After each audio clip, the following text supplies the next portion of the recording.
What's up, guys? It's your boy Complicated Art Man. Got a quick Fresco's tips for you. But check out some of my old records from my DJ days back there. And there's some of my artwork. All right, got a quick tip for you. Check it out.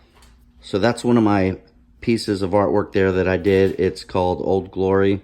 It's spray paint and acrylic on wood, and it's resin coated. That's why you see the reflections. So when you drop resin on these paintings or wood or artwork or whatever you're doing, it leaves these little like beads, whatever you want to call them, back here on the back. So basically all you really want to do is just clamp down on the pliers, grab a hold, and then just cut them off.